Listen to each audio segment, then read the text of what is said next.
al señor Robin Gates.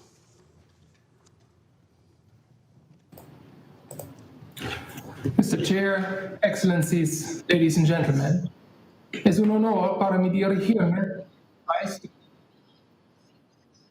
a este consejo y me gustaría expresar mi más sincera gratitud a México por invitar a UNIDIR. The diversion and trafficking in arms, including small arms and light weapons and ammunition, is a defining factor in undermining peace and security. Throughout the life cycle of arms and ammunition, from production through to final use or destruction, there are contexts, conditions, and moments that facilitate their diversion and trafficking to non-state armed groups, criminals, and terrorist actors. The use of these weapons by these entities and individuals destabilizes communities and exacerbates situations of insecurity, including by committing serious violations of international humanitarian law and human rights law, as well as violence against women and children in various contexts.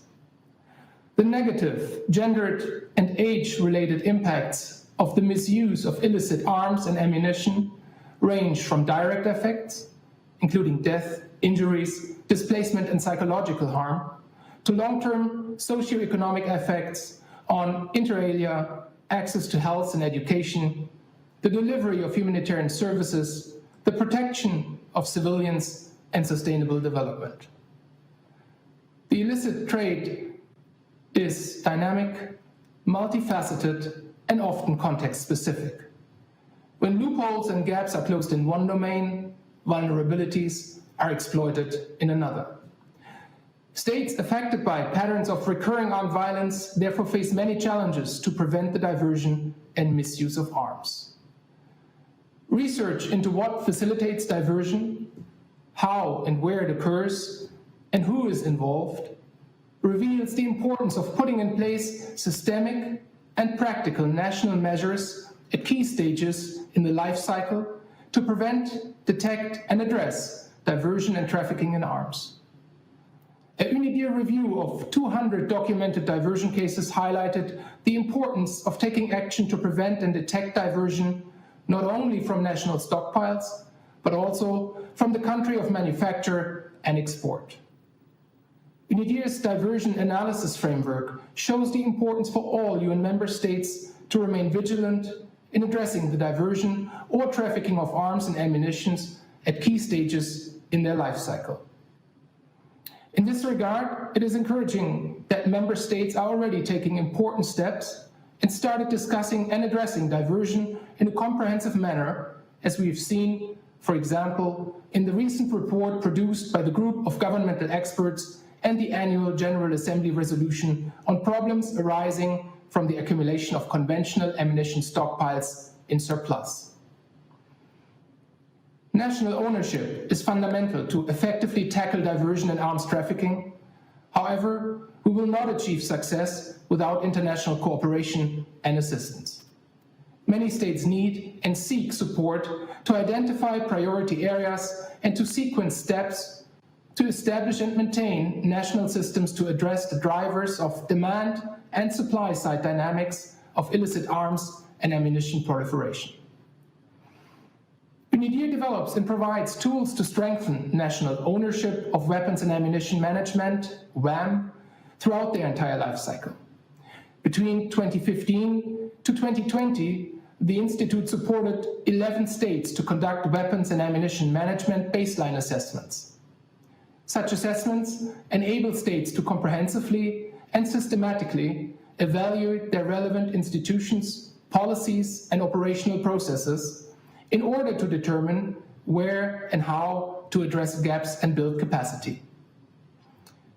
Today, weapons and ammunition management, WAM, is increasingly recognized as a fundamental component of conflict prevention and actions to tackle armed violence.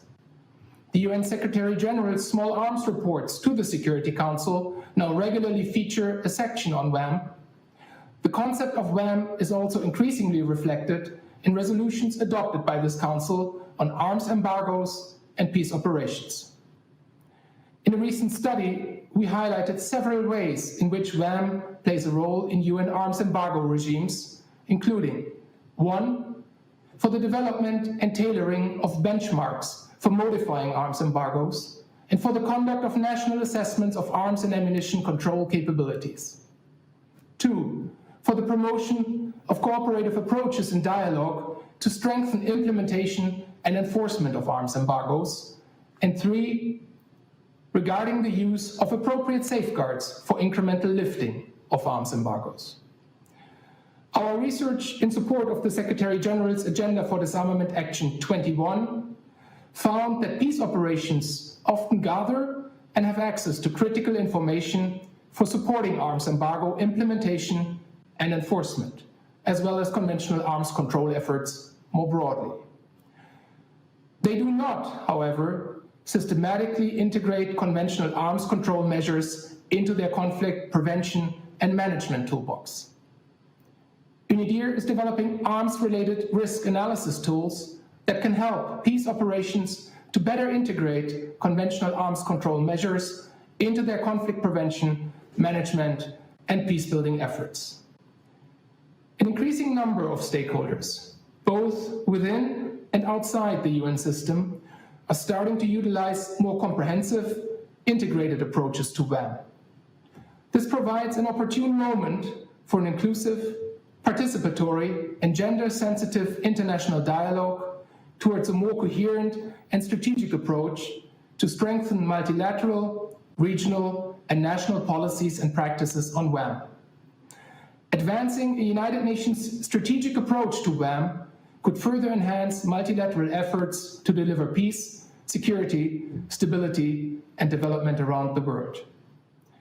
Mr. Chair, Excellencies, please allow me, in conclusion, to underline that UNIDIR stands ready to continue to provide applied and forward-looking research, innovative ideas, advisory services, and fora for inclusive dialogue to tackle the diversion and trafficking of arms and ammunition. I thank you sincerely for your attention.